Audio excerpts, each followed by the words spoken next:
Oi, viajante da vida! Você já pensou em seguir com Jesus? Pois é, existem muitos chamados de Jesus e existem muitas criaturas chamadas por Jesus.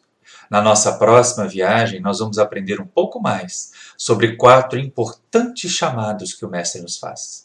Então, enquanto roda a vinheta, você já aproveita para se inscrever no nosso canal, acionar o sininho para receber informações sobre novos vídeos, deixa um like aí para promover a nossa tarefa. Se não gostar lá no final, você muda de ideia e deixa um dislike e comente. Nos explique por que gostou ou não gostou e se há algum assunto que você gostaria. Assim nós sempre vamos produzir coisas do seu interesse. Desde já, obrigado e boa viagem!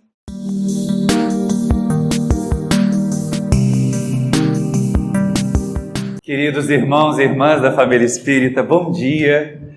É sempre muito feliz voltar a esta casa, reencontrá-la renovada, reencontrá-la transformada por ser a nossa casa do coração aqui na região de Campo Grande. Nós, desde já, agradecemos pelo convite, agradecemos o carinho dos nossos irmãos do Centro Espírita Luz e Verdade e, principalmente, agradecemos pela beleza do tema que nos foi proposto. Seguir com Jesus. E de vez em quando as pessoas dizem, mas é muito difícil seguir com Jesus. Não, não é. Seguir com Jesus, a gente vem fazendo há uns 2000 anos, pelo menos, desde que ele esteve materialmente conosco na Terra. Muito antes disso, Jesus já nos chamava a ter com ele, através dos vários reveladores, dos vários profetas, que traziam uma mensagem de transformação em todas as regiões da Terra e não apenas naquele nicho judaico-cristão que se formou ali da Palestina até Roma. Mas o que nós percebemos é que é muito difícil seguir Jesus como Jesus gostaria que nós seguíssemos, como transformadores, como realizadores, como continuadores da sua mensagem. E aí é nessa hora que a gente pensa assim, mas Jesus não é bobo nem nada, né?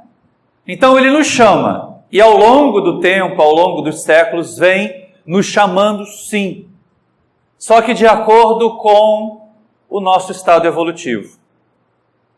Existe chamamento de Jesus para aqueles de nós que estamos na fase ainda dura, árida, das provas e expiações, imensamente sofredores. E aí muitos atendem esse chamado, acorrem às instituições religiosas cristãs para encontrar Jesus e receber dele alguma coisa. Existe chamamento de Jesus para nós seguirmos com ele no sentido do aprendizado, no sentido de nós nos colocarmos como aqueles que, observando o Mestre, lendo a sua mensagem na sua vida, nos inspiraremos para ser também como ele. E aí já diminui um pouquinho, né? Porque quando você sai da condição de assistido para a condição de aprendiz, já bate aquela preguicinha. Quanta gente tem coragem de levantar e chegar no centro às 9 da manhã para tomar passe, mas para participar do ERG, ai que preguiça que dá, né? Então tem essa dificuldade, essa diferença. Mas existe um outro chamamento interessante, num nível acima do aprendiz, que é aquele em que o Mestre nos convida a compor com ele, a participar com ele das conquistas realizadas no processo evolutivo. Até que nós cheguemos a um quarto chamamento, em que Jesus nos diz assim, agora vocês vão seguir reproduzindo o que eu ensinei. Que é o segue-me, que aparece lá no finalzinho do Evangelho de João e que nós vamos voltar a ele nesse instante. Então, seguir Jesus não é uma grande dificuldade. Dificuldade é nós nos colocarmos com Jesus nessa caminhada. Porque na maioria das vezes nós queremos ser rebocados por ele. Nós queremos ser tratados, conduzidos, e é assim que acontece. Quando o Mestre esteve materialmente conosco, a multidão o seguia, onde quer que ele fosse. Ouviam dizer que ele eliminava doenças, estava lá uma multidão atrás dele. Ouvia dizer que ele afastava espíritos imundos, estava lá uma multidão atrás dele. Alguns procuravam Jesus até para resolver problemas comezinhos, de gado que fugia, de gado que adoecia, de vizinho que brigava com vizinho. Mas seguiam Jesus. E aí, num determinado momento, ao perceber essa multidão de sofredores, ele resolve nos ensinar a respeito desse primeiro chamamento, dessa primeira ideia de que assim, eu vou buscar Jesus, eu vou seguir Jesus porque Jesus vai me salvar. Não tem essa ideia até hoje? Eu vou buscar Jesus porque Jesus vai curar minha doença, porque Jesus vai afastar o meu obsessor. E aí o mestre diz assim à multidão: vinde a mim, todos vós que estáis aflitos e sobrecarregados, e eu vos aliviarei. A gente é meio tonto, ou é meio acomodado, e diz assim, Jesus disse então que vai resolver os nossos problemas. Foi isso mesmo que está na tradução que chegou para nós? Alívio é cura? Alívio é solução definitiva? A gente, quando está com uma dor de cabeça e toma um analgésico, a gente encontra alívio. Mas a gente não ataca a causa da dor de cabeça, não é verdade? Então ela pode voltar. Se eu não resolver o problema, se eu não resolver a causa. Então Jesus promete o analgésico. E ainda não é uma promessa incondicional. Ele diz assim, vinde após mim e eu vos aliviarei. Aprendei comigo que sou manso e humilde de coração. E tomai sobre vós o meu jugo, porque o meu fardo é leve, o meu jugo é suave. E aí tem duas condições que Jesus coloca para nós encontrarmos alívio. Até porque esse alívio é o primeiro passo para que nós encontremos a verdadeira consolação. Para que nós sejamos os construtores da solução dos problemas que nós enfrentamos. E todos esses problemas que nós enfrentamos são problemas que nós criamos. Deus não está a nos castigar. Deus não está a nos punir. Cada um de nós encontra exatamente o resultado das escolhas que faz ao longo das existências materiais e ao longo do nosso período na vida espiritual.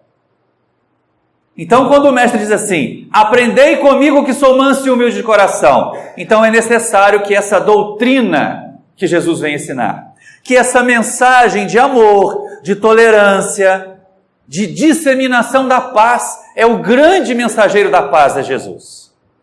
Ao ponto de se recusar terminantemente a todo tipo de contenda com fariseus, com romanos, com autoridades, mesmo que isso tivesse posto a sua existência material em risco. Então, a primeira condição para nós encontrarmos alívio, e aí entendamos isso porque nós estamos dentro de uma instituição espírita que se propõe ser o consolador prometido por Jesus. E aí não será apenas, mas também através da água fluidificada e através do passe que nós vamos encontrar consolação. Cabe para nós no movimento espírita a mesma sugestão de Jesus. Aprendei comigo, que sou manso e humilde de coração. E a doutrina espírita nos vem ensinar o porquê dos nossos sofrimentos, como nós poderíamos agir de forma diferente para não causar mais sofrimentos. Não é a acomodação diante da dor, porque de vez em quando a gente assume essa postura, né? Dá de ombros assim, eu estou assim porque Deus quer. Quer não. Quer não, de jeito nenhum. Deus nos criou para a felicidade. Nós é que nos infelicitamos. E aí o mestre fala uma outra coisa muito interessante nessa passagem da proposta do alívio. Tomai sobre vós o meu jugo. E aí a gente pensa assim, mas aí é um negócio estranho, a gente hoje perdeu de vista, principalmente nós muito urbanos, nós perdemos de vista o conceito de jugo, mas jugo nos tempos mais remotos era aquele instrumento de madeira pesado que era colocado no dorso das parelhas de bois que moviam carros de boi no campo, para que um boi não fosse na frente do outro, para que um boi não se desalinhasse na marcha do outro, um não fosse mais depressa que o outro. E aí o jugo tem sempre duas posições, dois lugares. Não apenas nós devemos aprender a doutrina com Jesus, mas assumir o seu jugo, ou seja, pegar o outro lado e caminhar junto com ele. Manter a nossa marcha pareada com a dele. Porque de vez em quando a gente fica esperando Jesus vir à nossa casa resolver os nossos problemas, fica esperando Jesus ir no hospital curar as nossas doenças, fica esperando Jesus trazer a proposta de emprego que nós não saímos para procurar. E aí a ideia do mestre, olha, não parem. Não esperem a solução, vamos caminhar, vamos servindo apesar das dificuldades, apesar das dores, aprendendo. E aí seguir Jesus nessas condições já é trabalho, já é muito melhor quando nós entendemos que o processo de alívio, que o conforto que nos é proposto, que a consolação, que a doutrina espírita, hoje, mensagem do Evangelho Rediviva, representa para nós uma proposta de trabalho, de amadurecimento espiritual. E não apenas um condicionamento permanente à atitude do assistido do centro espírita.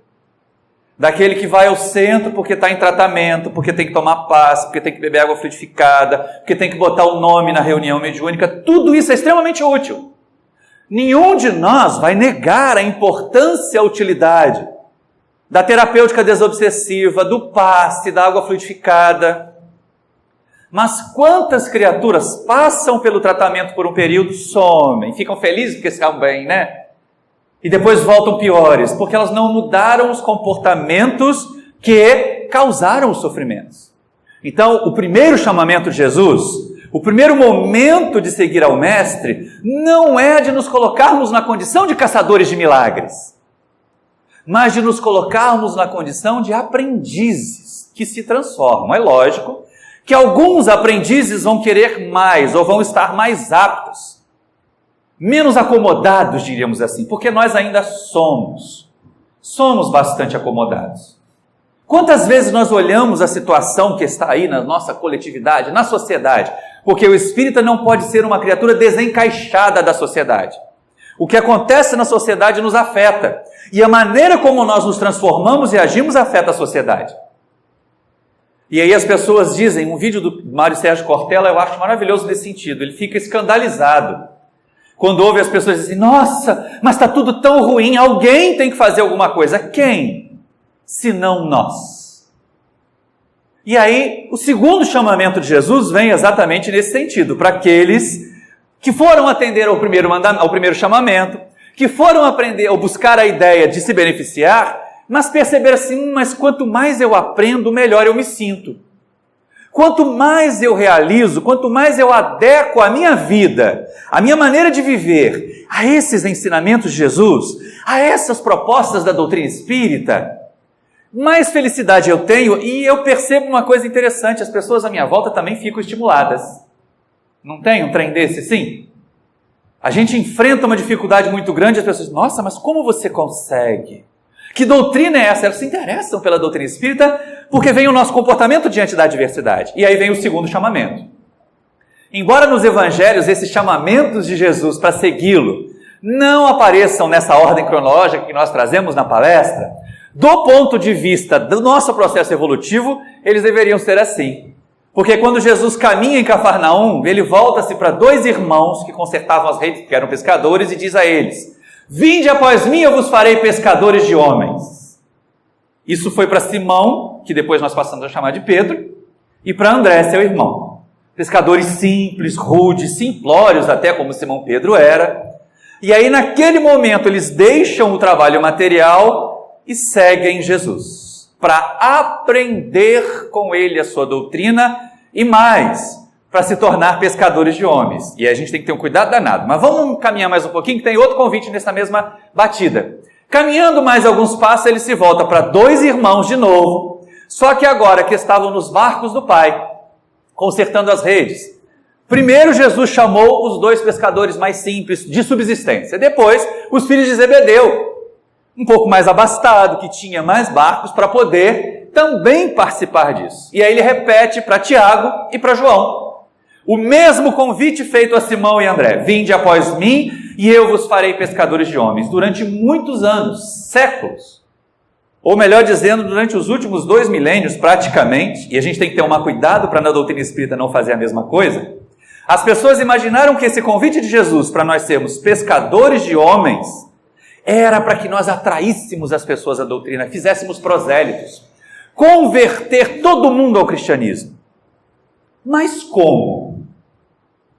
Porque é muito difícil a pessoa que nos ouve confiar na doutrina que nós levamos a ela se o nosso comportamento destoa dessa doutrina. Se nós dizemos que nós somos cristãos, temos Jesus no coração e fazemos sinal de arminha nas redes sociais. É muito complicado crer que Jesus esteja numa proposta dessa. E aí, lógico, com o sentido de ser pescador de homens é diferente. Jesus não propõe que as criaturas façam prosélitos, mas que elas sejam como acontece com as redes. Olha que diferença, né? Na pesca com anzol, a gente joga uma isca, normalmente um engodo, uma coisa falsa, para pegar o peixe.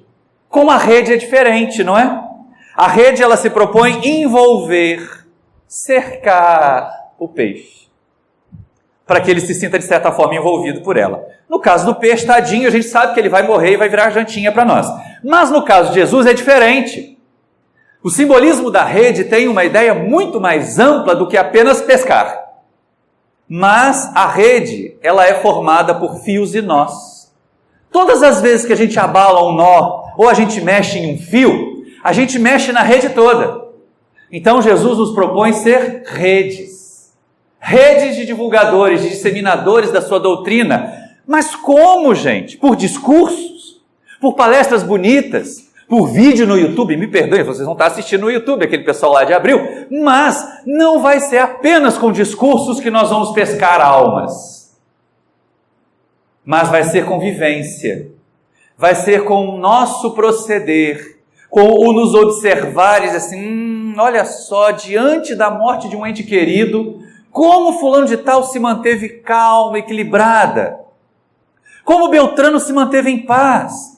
Diante da privação material, como aquela família conseguiu se unir mais ainda e buscar alternativas, mantendo a fé, a paz e ainda colaborando com os demais. E aí nós atrairemos para a doutrina que abraçamos. Que nos adianta subir a uma tribuna, falar de mortalidade, desenhar reencarnação na mente das pessoas, e aí de repente desencarna um ente querido e a gente se esbugalha de chorar lá no velório, se deita em cima do cadáver, reclama que foi cedo demais.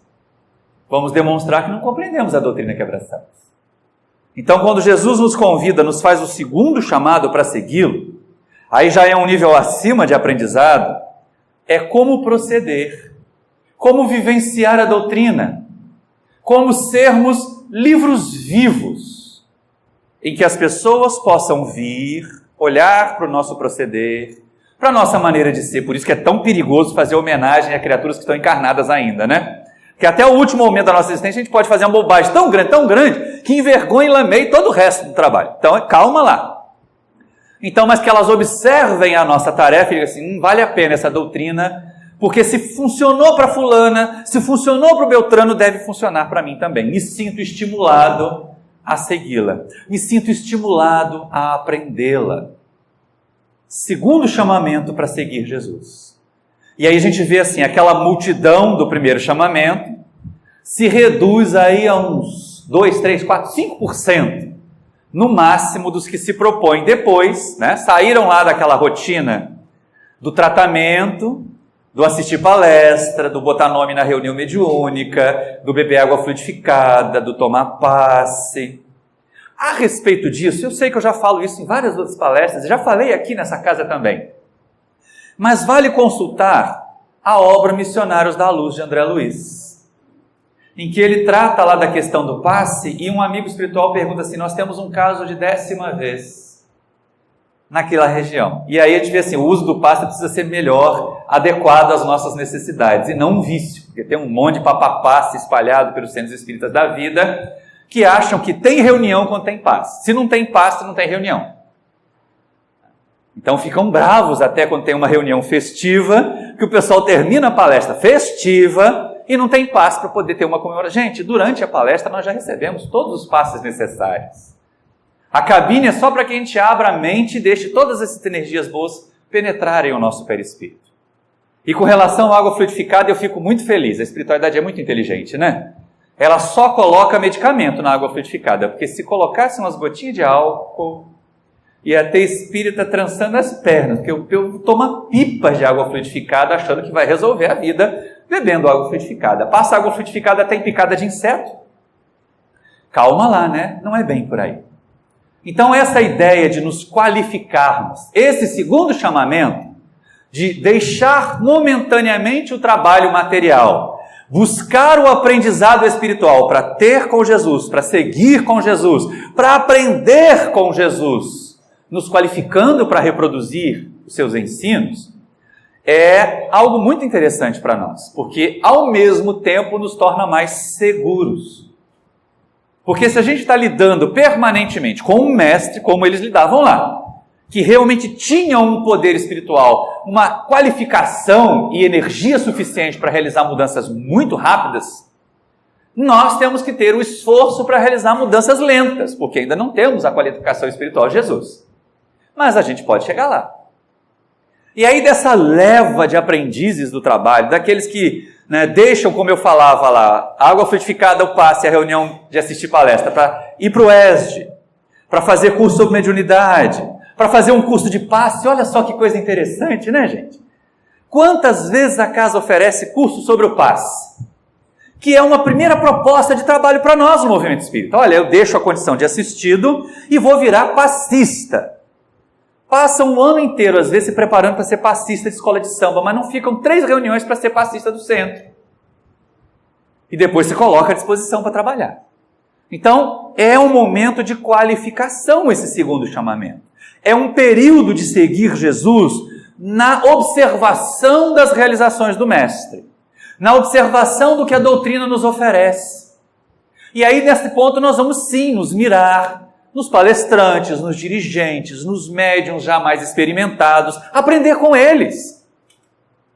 Observar, por exemplo, na tarefa mediúnica, que a gente não precisa esbravejar, se jogar no chão, que é possível acolher um espírito sofredor de forma equilibrada e fazer com que ele seja ajudado. Que no passe a gente não precisa ficar lá tocando castanhola, fazendo salamaleque, é uma coisa muito mais simples. Observando e aprendendo com aqueles que já têm mais experiência que nós. Ter a humildade de aprender, valorizar a experiência, mas acima de tudo, mais do que valorizar a experiência dos outros, valorizar a experiência de Allan Kardec, não é? Fazer espiritismo e não eu-espiritismo.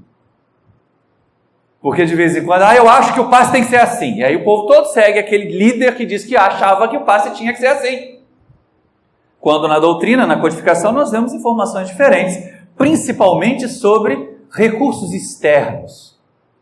Todo o nosso relacionamento com o mundo espiritual é mental.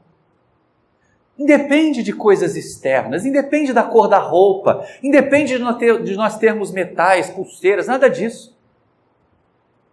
Independe da cor da luz. E a gente, às vezes, segue aquela coisa ritualística, porque é mais fácil, não é? Não foi assim que aconteceu? Jesus não veio também para quebrar um pouco disso entre os hebreus, os judeus, que estavam mais apegados ao ritual, ao oferecer os sacrifícios, ao cumprir determinadas práticas e não se preocupar com a transformação íntima? Nesse momento de seguir Jesus como aprendizes, é a hora de nós reformularmos o nosso jeito de ser. Reformularmos a nossa maneira de agir diante da vida, diante das dificuldades que a vida apresenta, principalmente. Sempre, sempre nos qualificando. Então, é lógico, não tem bom espírita se nós não tivermos um estudo sério e aprofundado das obras de Allan Kardec, da codificação, das obras subsidiárias sérias, como André Luiz, como Joana de Ângeles, como Manuel Filomeno de Miranda e tantos outros. Então é esse segundo chamamento, esse segundo momento. Aí tudo bem, nos qualificamos, já temos condições de ir. Não foi assim que Jesus fez também lá no Evangelho? Fez esse primeiro chamado, aqueles 12 o seguiram, depois mais alguns poucos, não muitos.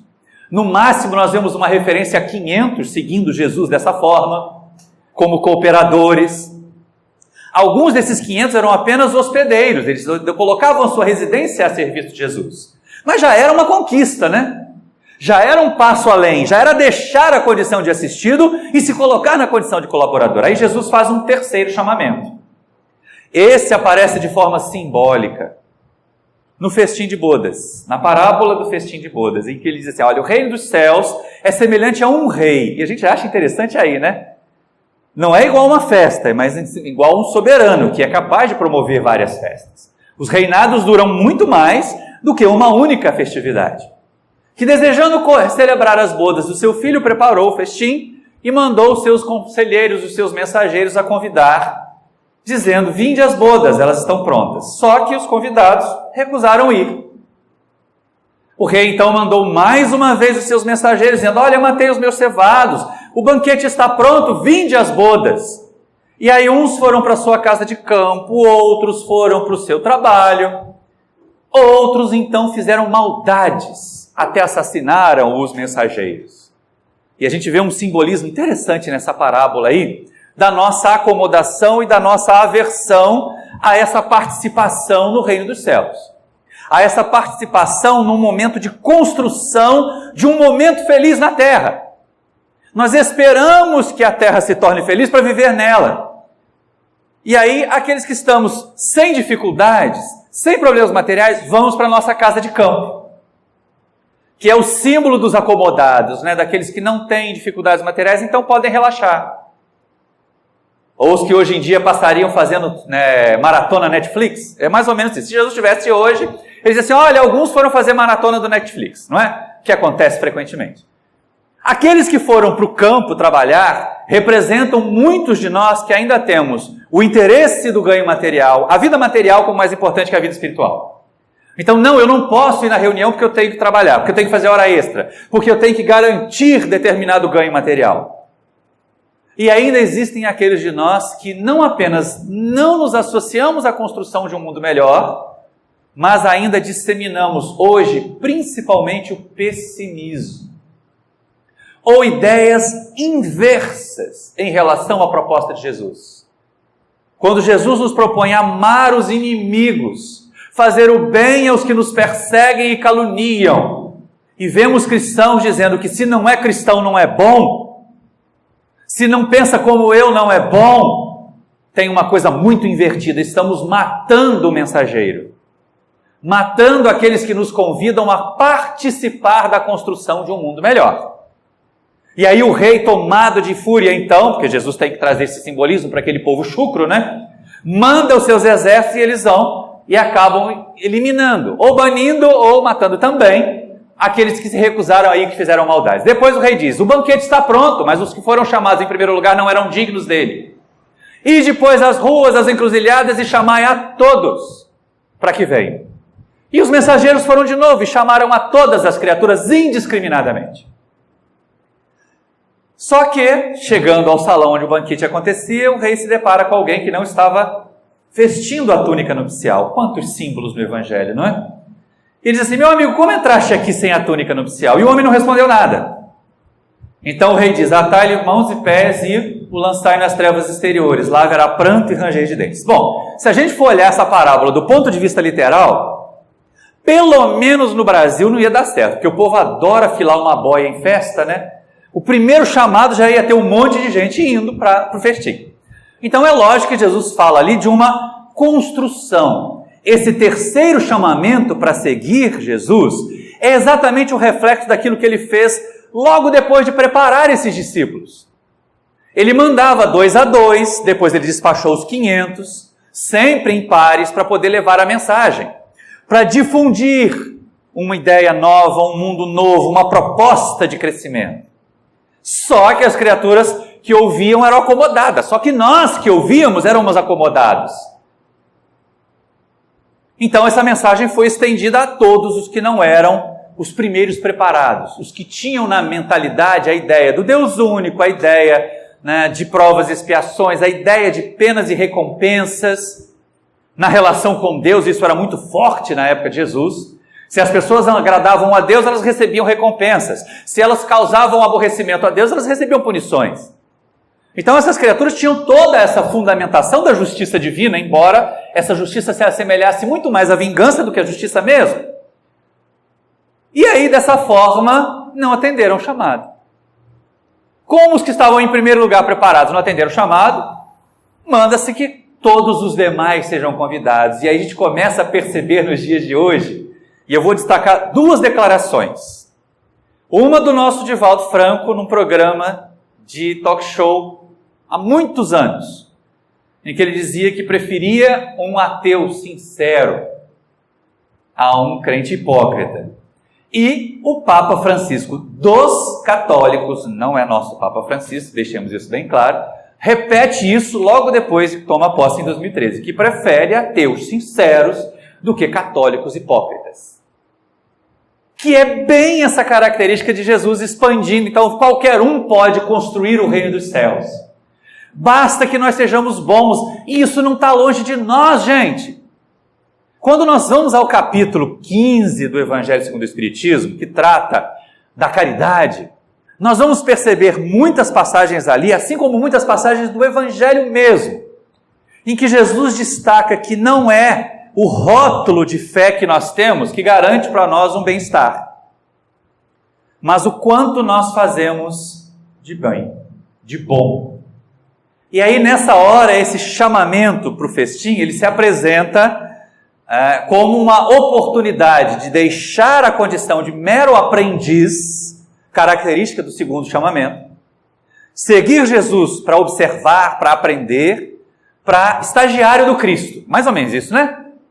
Treinamento para ser espírito superior é a hora que a gente realmente resolve ter coragem, faz o curso de passe e vira passista do centro. Resolve ter coragem, aceita o chamado para dirigir uma reunião. Resolve ter coragem e aceita subir a tribuna e fazer uma palestra. Não importa que naquele primeiro momento ela tenha 500 né. Agora no dia 18 de maio de 2019, a nossa primeira palestra fez 30 anos. E um companheiro nosso da Casa Espírita lá do Homero, fez o favor de gravar em fita cassete. Graças a Deus não tem mais cassete para reproduzir. Mas era um vexame, aquele monte de né, mas foi o nosso primeiro momento na tribuna. E sem aquele primeiro momento nós não estaríamos aqui hoje. Nós não estaríamos no YouTube com vocês. Então, ter coragem de fazer o esforço não quer dizer que nós temos que ser perfeitos para servir com Jesus. Mas aí vem a história da túnica nupcial. Que símbolo é esse? Todos são chamados. Por que aquela criatura então depois foi expulsa? Porque não se qualificou.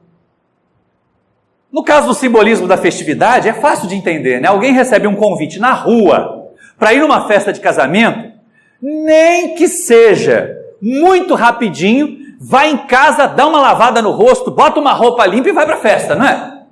Não vai sair direto da rua de pé sujo. Pensa nas ruas de Jerusalém, pensa nas ruas de Cafarnaum, como aquele povo via, né? De pé sujo, pisando em excrementos, muita poeira. Então, um dia circulando nas ruas significava que a criatura estava imunda. Ir vestir a túnica nupcial significa se preparar para aquele momento ímpar da construção do reino dos céus, da participação na celebração do reino dos céus. E aí aquele outro homem preguiçoso diz assim, eu fui chamado, então vou lá do jeito que eu estou. É mais ou menos aquelas criaturas que dizem, eu sou médium de berço, não preciso estudar esse negócio de mediunidade não. Aí vai para a reunião mediúnica. E aí faz na reunião mediúnica o que a criança faz no berço. Não é? Se joga no chão, bate na mesa, grita muito. Não é nada disso no trabalho mediúnico. Então, o símbolo de não trajar a túnica nupcial é o símbolo das criaturas que até ouvem o convite, ouvem o chamado, mas elas não estão preocupadas em se qualificar. Sem contar que demonstram uma certa vaidade, né? Assim, já que me chamou, vai ter que me engolir do jeito que eu sou. Né? Jesus é que tem que dar um jeito, e não eu. Só que não é bem desse jeito, né? E aí, lógico, aqueles que não estão devidamente qualificados acabam tornando aquela condição dos primeiros chamados. Dos que pranteavam e que rangiam dentes, e que seguiam Jesus esperando benesses. Seguiam Jesus esperando ser curados, esperando tratamento desobsessivo imediato. Hoje não tem, né, gente? Não vamos imaginar que o médium vai chegar, vai pôr a mão na gente assim, o espírito obsessor vai dar um chacoalhão e vai embora. Porque o que atraiu o espírito obsessor para nós não foi a maldade dele, foram as nossas imperfeições. Se nós queremos resolver a influência negativa e afastá-la de nós, mudemos a nós mesmos. Eliminemos as imperfeições que atraem os espíritos inferiores para nós e teremos a companhia só de espíritos mais elevados. E aí, como dá trabalho esse negócio de estar qualificado para cooperar com Jesus? Nós temos visto, com preocupação, o nosso movimento espírita. Às vezes, as pessoas não estão tão dispostas assim. É muito confortável. Claro, a gente usa desse recurso do YouTube também para levar a nossa mensagem, porque não dá para a gente viajar para todos os cantos, gente. Mas é muito confortável a pessoa ficar assistindo palestra espírita deitada na sua cama no YouTube. e termina ali e não faz mais nada. Não abre um livro para conferir. Por isso que a gente edita os nossos vídeos e coloca pelo menos a capinha do livro lá para o pessoal se sentir instigado. Aquele livro está na minha estante, deixa eu ver. Porque vai que o livro já está lá, né? Então a gente começa a buscar o estímulo ao estudo, ao aprendizado. Ao sair da condição de coitadinho de Deus e assumirmos a condição de cooperadores do reino dos céus. Se nós queremos a terra de regeneração, sejamos regeneradores de nós mesmos. A primeira casa espírita que nós ficamos, de 1976 a 1998, 22 anos, né, tinha muita gente que falava de transição planetária naquela época, né? Como falamos até hoje. Mas tinha muita gente que ouvia falar de transição planetária, de que a Terra era um mundo de provas e expiações, e que ia virar um mundo de regeneração mais tranquilo, sem... E elas não saíram do centro, estão lá esperando a regeneração chegar para depois viver. Alguns desencarnaram esperando a regeneração chegar para ir viver. Outros estão no centro há tanto tempo, só falta ter placa de patrimônio colada nas costas. Mas não realizam. Não seguem Jesus nessa terceira instância de chamamento do Mestre.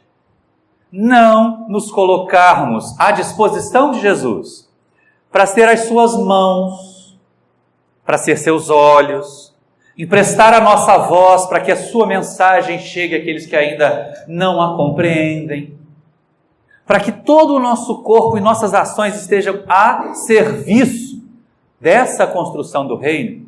Olha como nós podemos colocar a nossa existência física a serviço de Jesus de uma forma muito simples. Chegou aquela figurinha sensacionalista, aquela correntezinha chata lá nos grupos de família do WhatsApp, e a gente simplesmente usa um dedo e apaga, em vez de repassar. Nós já estamos colocando a serviço de Jesus, já estamos no terceiro chamado. Já estamos começando a vestir túnica nupcial. Quando nós resolvemos não ser propagadores do mal, nossa, e de vez em quando guardar esta linguinha dentro da boca para ela não falar bobagem, dá um trabalho, né? Quando Jesus disse a Simão Pedro para embainhar a espada lá no horto, porque quem ferisse a espada pela espada pereceria, a gente imaginava que era só a de lâmina de metal, mas hoje a gente usa a língua muito mais afiada que espadas.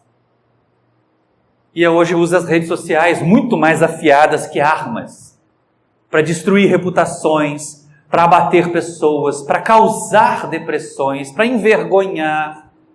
Tá aí, o cyberbullying é uma realidade nos nossos dias, que tem levado adolescentes à depressão e ao suicídio. E nós espíritas, o que temos feito de diferente?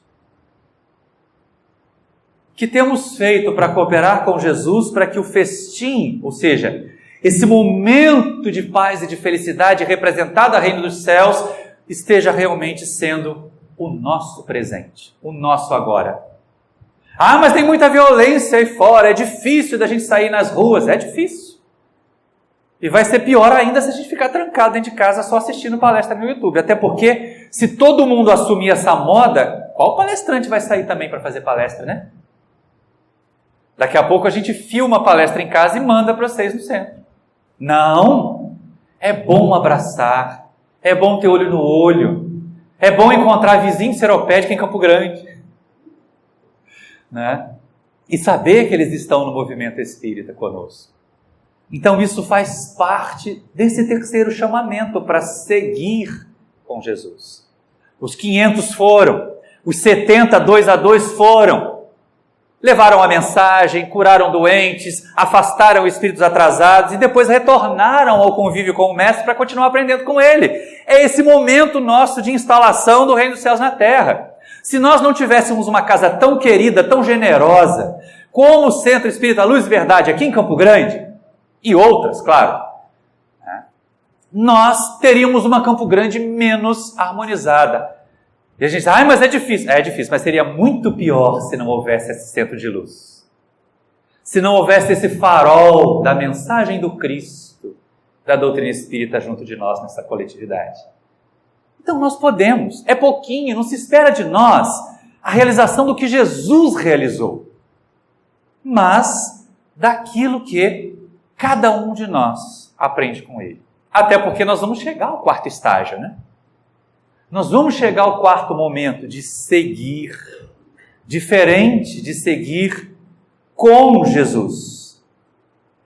Nesse quarto chamamento, nós vamos seguir como Jesus. É João quem nos traz essa passagem. Imagina só, né?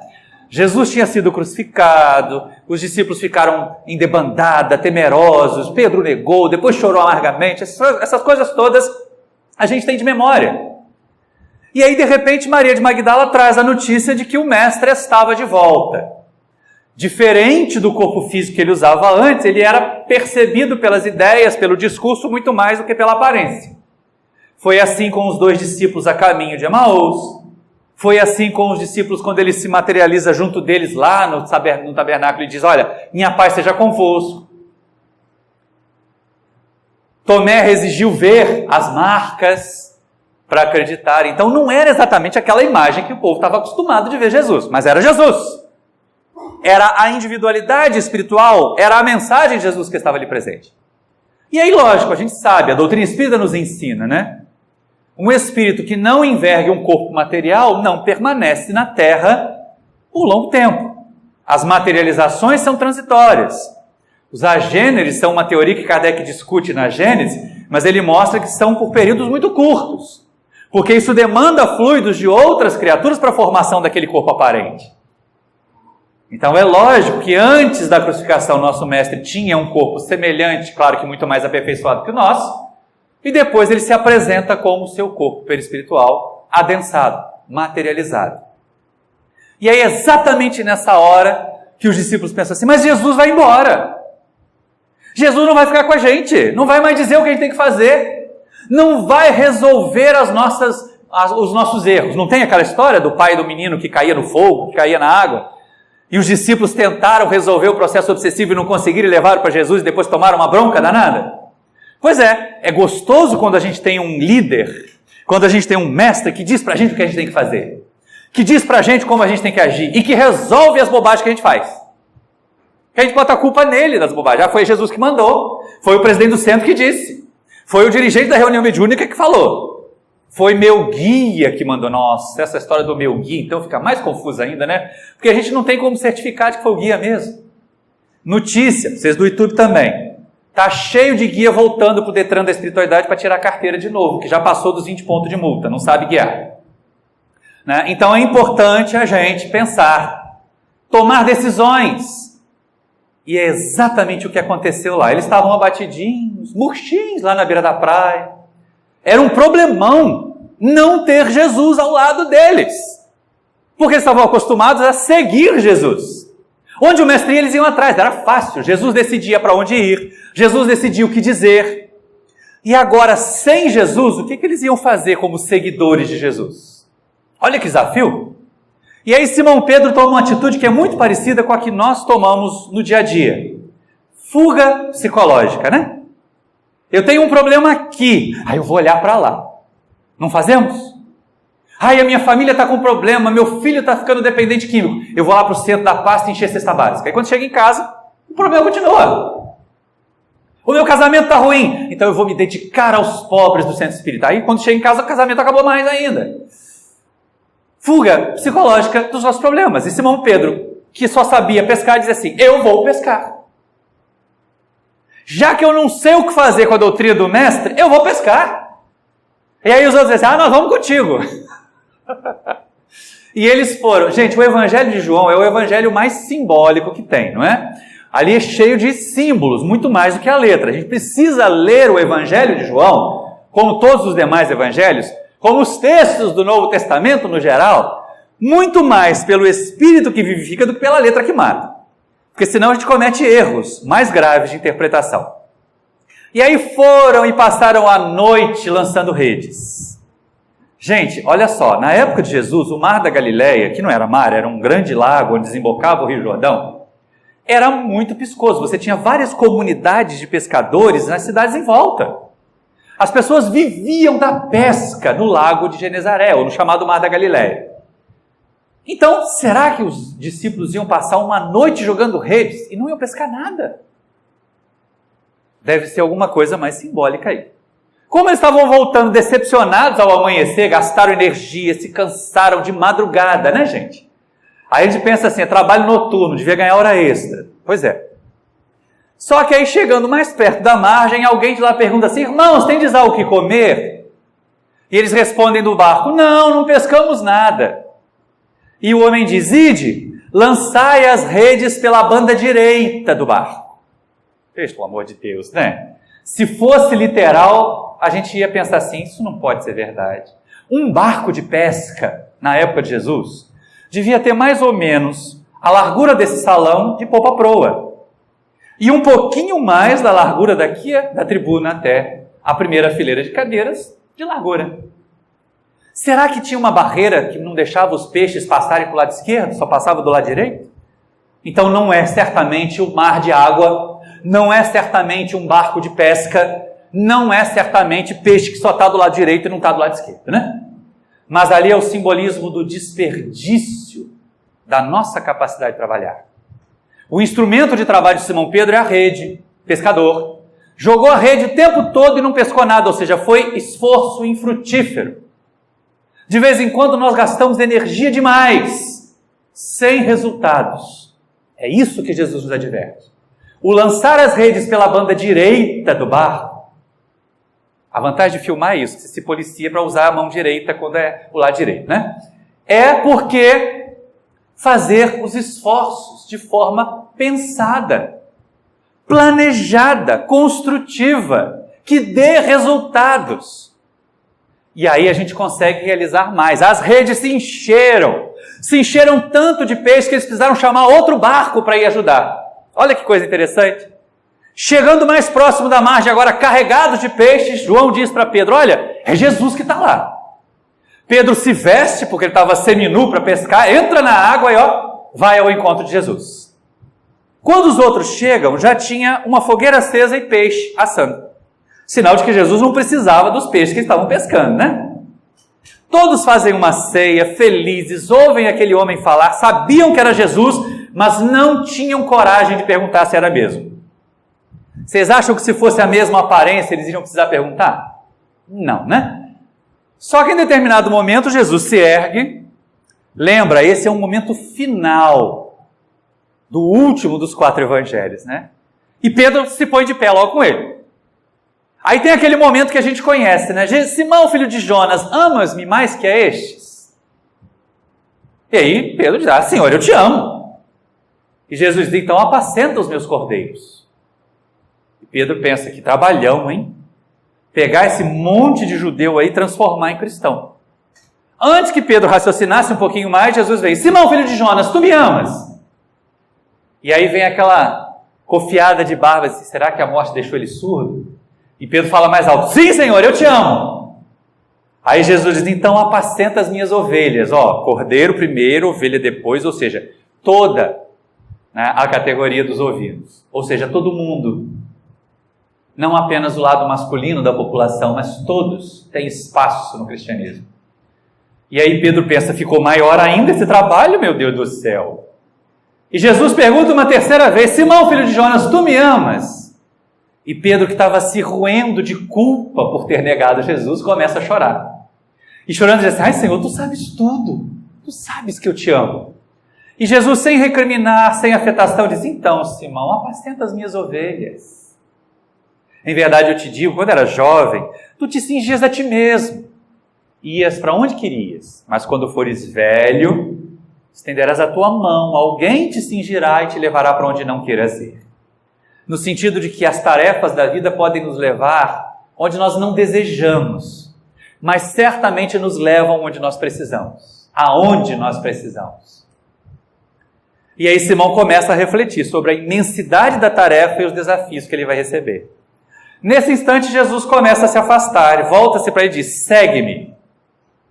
É o 4º chamamento. Pedro já passara por tantas coisas, já havia amadurecido, já havia percebido quanto era frágil, já havia aprendido com Jesus o suficiente de amor, de compreensão, de entendimento, de tolerância, que está faltando na nossa sociedade atual, que agora Jesus o chamava para seguir com ele, não para um passeio à beira-mar, mas para seguir como ele, nas suas pegadas, realizando semelhante ao que Jesus havia realizado, continuando a tarefa do Mestre na terra. Hoje Jesus não está presente materialmente entre nós, mas Ele conta com as nossas mãos, Ele conta com a nossa voz, Ele conta com os nossos olhos, Ele conta com os nossos ouvidos, para que o amor circule nesse planeta em que nós vivemos, mais do que a ferocidade, do que a violência. E aí Simão Pedro se sente, de certa forma, distinguido, mas como muitos de nós, que até nos qualificamos, que atendemos aos outros 3 chamados, com certa facilidade, sofríamos, procuramos Jesus para nos beneficiar, procuramos a doutrina espírita para melhorar, aprendemos, nos tornamos trabalhadores, nos tornamos disseminadores da mensagem, mas na hora de aguentar o tranco, de servir como Jesus serviu, de sofrer perseguições, de sofrer incompreensões, a gente se sente intimidado e procura desculpas. E aí, olhando para trás e vendo que João fazia menção de segui-los, Pedro freia Jesus e disse assim: mas Senhor, e quanto a este? Quer dizer, eu até quero ir contigo, eu até quero reproduzir os teus passos, mas e aquele meu amigo? E o meu filho? E a minha família? E o meu trabalho? Posso deixá-los para seguir como você? E aí Jesus diz a Pedro assim: se eu quero que ele fique até que eu volte, que te importa a ti? Segue-me tu. E essa é uma proposta interessante, porque assim, quando nós resolvemos seguir, não com Jesus, mas como Jesus, e vamos entender, gente, isso requer atender aos outros 3 chamados primeiro. Isso requer ter vivenciado os outros 3 chamados e aprendido a seguir com Jesus, com a doutrina espírita, com os tarefeiros que se formam em caravana e vão visitar o asilo, e vão visitar a São Cristã Vicente Moretti, e vão à colônia de Curupaiti, com o dirigente da reunião mediúnica, com o amigo palestrante que traz uma mensagem para a gente refletir e não apenas para ouvir e ficar encantado, que não adiantaria nada nós falarmos e deixar o encantamento sem que isso trouxesse reflexão e desejo de proceder. Se não como nós, pelo menos segundo nós estamos nos esforçando para fazer, porque de vez em quando é tão complexo isso, para que nós possamos atender ao 4º chamamento e seguir como Jesus. Porque o nosso desafio como espíritas não é aproveitar o planeta de regeneração, aproveitar o momento reencarnatório para viver a nossa regeneração apenas. O nosso desafio enquanto espíritas é sermos instrumentos da paz, do amor, instrumentos de Jesus, para que essa terra que ainda não é, para que esse nosso Brasil que ainda está longe de ser, de regeneração, seja acelerado a esse processo, seja levado a isso, fazendo escolhas pequeninas, individuais, escolhas do nosso dia a dia, como nós falamos antes, de não disseminar mensagens ruins. Não quer dizer que nós vamos fechar os olhos para o que está acontecendo de errado, para os desgovernos da vida, para os desgovernos dos governantes, mas que nós não seremos a pedra. Melhor que nós sejamos o pilar, que também é construído de pedras, mas a diferença é que a pedra normalmente é utilizada só para destruir, e os pilares são utilizados para sustentar. Sustentemos a obra do Mestre em nós mesmos. Entendamos os convites de Jesus. E agora que nós nos aproximamos do fim do ano, o gostoso de ver o Luz e Verdade sempre em dezembro, que a gente pode fazer referência ao Natal sem problemas. O pessoal que vai ver a palestra em abril vai ver a gente falando de Natal, tá bom? Mas, né, não vieram aqui hoje, né, gente? Perderam. Mas, né, que nós nos tornemos instrumentos de Jesus. Que nós possamos ouvir o Mestre dizer: segue-me, e pensar assim: ui, ele já confia que eu posso. Vem fazer palestra, ele já confia que eu posso. E aí eu vou me preparar, eu vou ler mais, eu vou passar 2 meses lendo aquele tema, Vou ensaiar na frente do espelho, vou botar a mãe, a avó e o cachorrinho para assistir a minha palestra primeiro em casa e depois eu vou lá no centro tentar fazer. E assim nós vamos nos tornar cooperadores com Jesus. Assim, seguir Jesus não será um problema para nós. Ao contrário, seguir com Jesus, para depois nós seguirmos como Jesus, vai ser a nossa redenção, a nossa fonte de felicidade na Terra, a nossa maneira de tornar a Terra um mundo mais feliz e a nossa fonte de paz nesta existência que nós abraçamos.